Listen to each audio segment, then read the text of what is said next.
Bigger doesn't always mean better. Sometimes it means burnout. What if your business could grow by subtracting, not adding? Let's talk about how scaling smart keeps your priorities straight.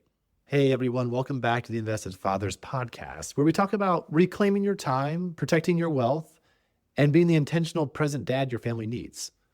Today, I want to challenge a belief that I think is baked into the mindset of most entrepreneurs and investors. And it's this idea that scaling always means more units, more properties, more employees, more crews, bigger teams, more revenue. But here's the question I want to ask. What if scaling could actually mean less? Let me tell you where this is coming from. A while back, I was looking at our portfolio and thinking through the next moves. There was an opportunity to go bigger, more properties, more crews, and even a bigger operational footprint. On paper, it looked like the right move. That's what winning is supposed to look like, right? It was actually 2023 for me.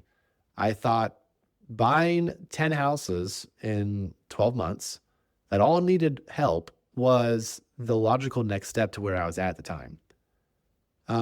Unfortunately, in hindsight, I didn't think that that move would hurt me in regards to frustrations and time constraints and losing money actually because things took so long. So profits were decreased, and honestly, I was just burned out of flipping homes. I was like, this isn't what I signed up for, and pivoted to capital raising because of that. Here's the thing: is my goal to manage 2,000 units? Is it to impress other people with the growth metrics? Or is it to buy back more of my time, to be present with my wife, my kids, to travel without stress, to lead a company that reflects my values, not just my ambition?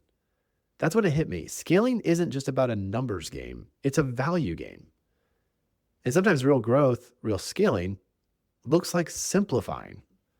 So maybe you sell off some of your lower performing assets. Maybe you go from 10 members to 5 who are deeply aligned. Maybe you cut the noise so you can focus on deals that give you margin financially and mentally. So I've seen this play out with other investors too. One friend of mine, he downsized his portfolio by 30%, and he saw his profits go up. Why? Fewer headaches, fewer fires, more intentionality in the deals he said yes to. But even more of the numbers, he was there for his daughter's soccer games. He wasn't glued to his phone during dinner. He wasn't measuring success by how much he was juggling. He started measuring success by how available he was to the people who mattered most. So here's my encouragement to you. Don't just ask, how can I grow bigger? Ask, how can I grow freer?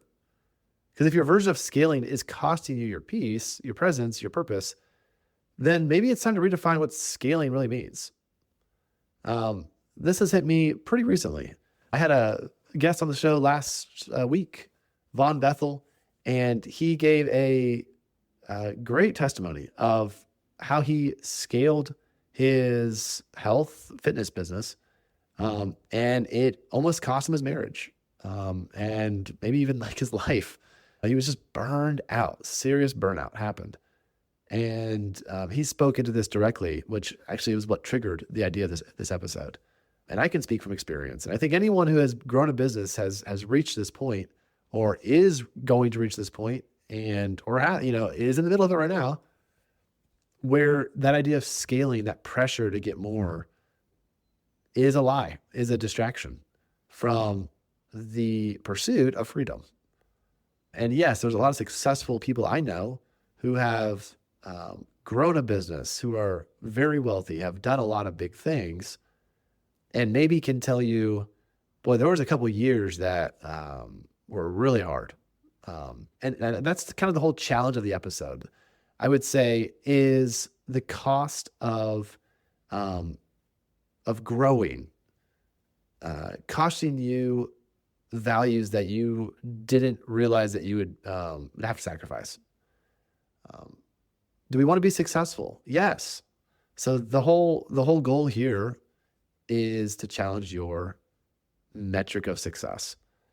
So it's been a great week, guys. Thank you for being with me during this challenge. Wanted to give you guys now some personal updates on what's going on at work, what's going on in family, and then sign out. So we're doing a little more on social media, trying to bring you guys with me on some of these renovations and flip projects I'm in the middle of right now. It's been kind of fun to share more visuals and more videos, walkthroughs of what I'm doing. So if you haven't checked any of those videos out yet, check out Kenny Will Johnson on Instagram. And I haven't posted all of them on LinkedIn yet, but something fun that you guys can follow along with me on. I'm trying to make it sort of HGTV-esque. We are 28 weeks along now in the pregnancy front for baby number 3. So we are very thick in the thick of things. But life is great. Lots to be thankful for. Let's see, business-wise, I'll be talking with a business owner who I think will give a lot of good insights into this topic of scaling. His name is Peter Schvetz. Went to college with Peter about 15 years ago or so. And it's been neat to see his growth from real estate investing, mortgage broker, flipping homes, to now he is running a dumpster business. And he's got his hands in a lot of things, and really, really interested to hear his insights on what he's learned, what he's going through, and what it's like to have a family and to sort of make those decisions of defining success in that way. With family and business and all that good stuff. So tune in for that episode. And guys, for those that are out there seriously analyzing, what that success does look like, one of my purposes of having this podcast is to be able to bring investors into my real estate deals to become passive investors and to find another stream of income to help give them that time at home and keep the success of being an intentional dad, showing up for your family, being present with your wife and your friends and your community and your church while these investments are working for you. And I know there's a lot of people struggling out there with where to invest, who to invest with. You're getting messages all over the place with this. So I'm here to help be a resource for you in that way.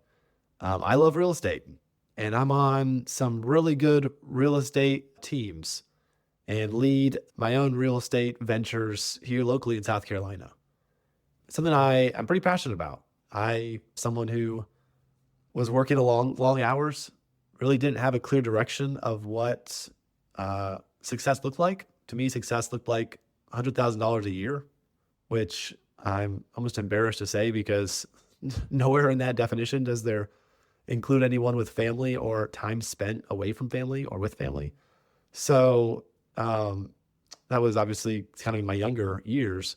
But all to say is, if you're looking for some opportunities, some investment opportunities, some support, encouragement, please reach out. There's a schedule a call link in every episode, and you can reach out on LinkedIn, whatever is easy for you guys. So we have some live opportunities currently. Would love to introduce those deals to you and just get you on our email list to be aware of what's going on in my world. All right, invested fathers, invest wisely.